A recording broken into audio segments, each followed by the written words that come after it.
Hello friends, welcome back to the new tutorial of the Ruby. Today we are going to install the Ruby and the Rails into your Ubuntu system. Those who haven't subscribed my channel yet, please do subscribe my channel, and if you like the video, please do like, share and comment on my video. Let's get started. So basically I'm going to follow this structure.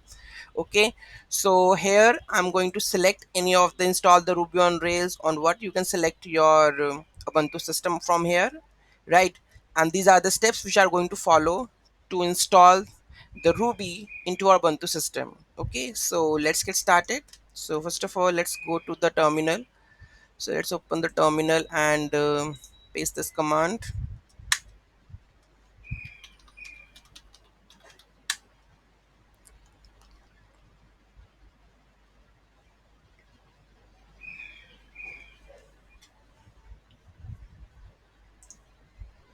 Okay, this is done. Next step, we have to install all of these libraries. Okay,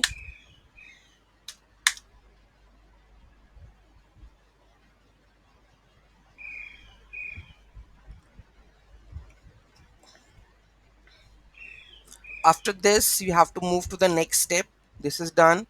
Then we have to go with this one, installing this one. Okay, so let's go and just do it with this one.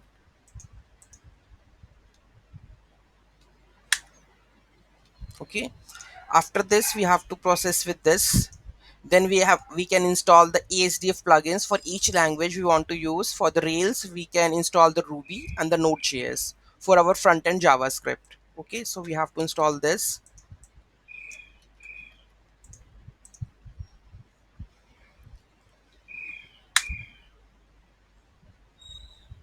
Okay, all these are installed. Now we have to install the Ruby.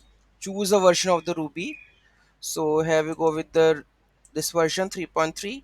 So let's install this, install Ruby and set the default version. Okay, so we are going to install like this.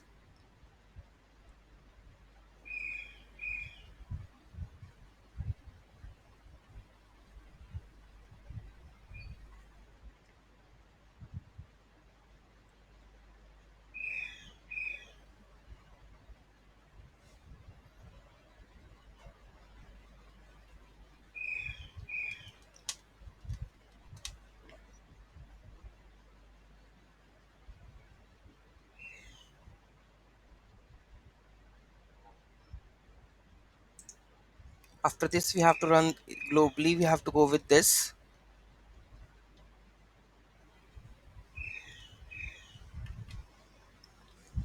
It will take, I think, 1 minute more. Let's look into this.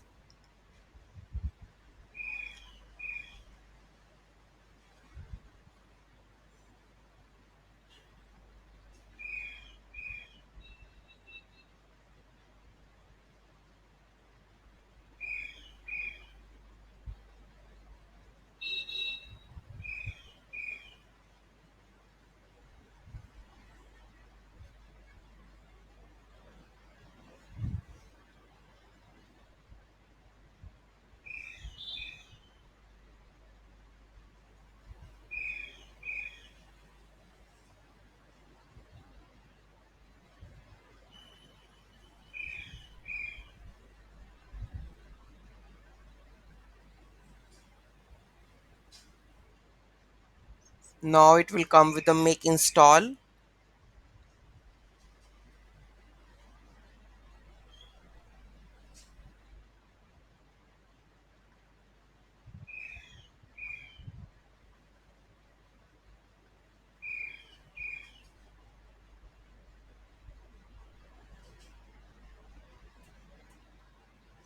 Now here you can see everything is now configured.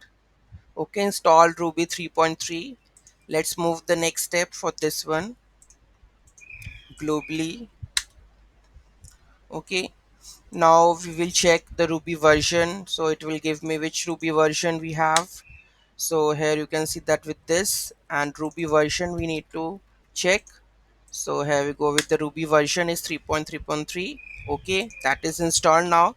Then we can install the latest Node.js for handling the JavaScript in our Rails app. Okay, so for that one we have to go with this one, latest Node.js version.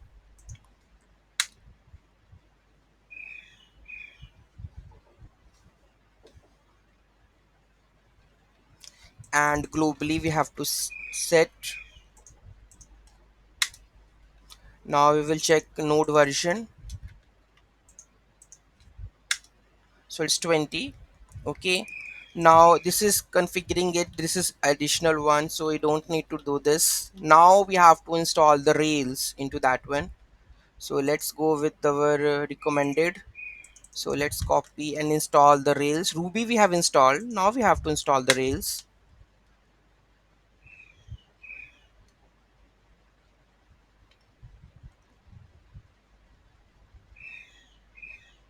So here we go with the installation. After this installation we will check the rails version.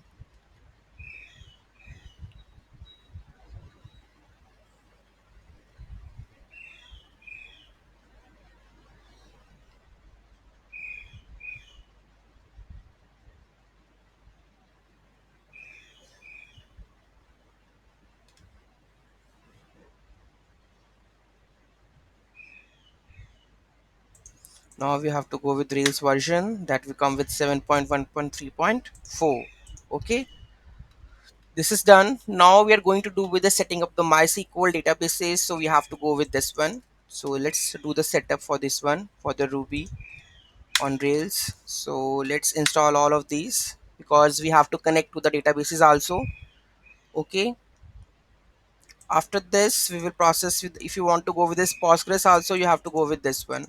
Okay, so you have to use that one, right? So currently we will go with the creation of the my apps. So here we go with the Rails. If you want to use the MySQL, so currently I'm making a one project with the MySQL, so you have to go with this one, Rails new my app, the MySQL. So I will show you the with MySQL.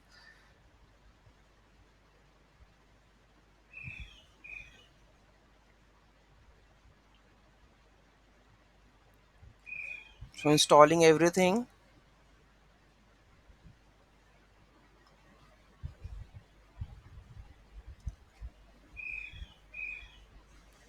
Okay, so now everything is done. Okay, so let's go with the running the project. So first of all, let's create the database. Okay, you have to go with cd my app, cd my app. Now we have to go with the create the database. Okay,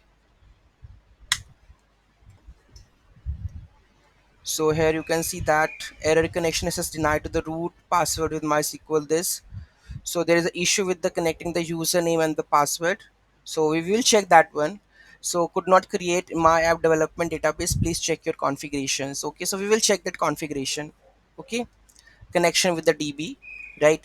And after that, what we have to go with this one, rail start. Okay, this is the database issue, otherwise we can run this one. So here you can see you are able to set here, but they're coming the active database connection error. We can fix that one issue. Okay, otherwise on this one the Ruby on Rails is working. There is the only issue with the database connection, rest of the installation is done. Okay, so when we try to add more features to that, connect to the Postgres, MySQL, and doing such kind of CRUD operations or something, then we will look into that one. Okay, so this is how we have done the installation of the Ruby and the Rails onto our Ubuntu system. Any doubt, any query in that, do let me know in the comment section. Thank you so much for watching this video, and don't forget to like, share, and comment on my video. Have a nice day.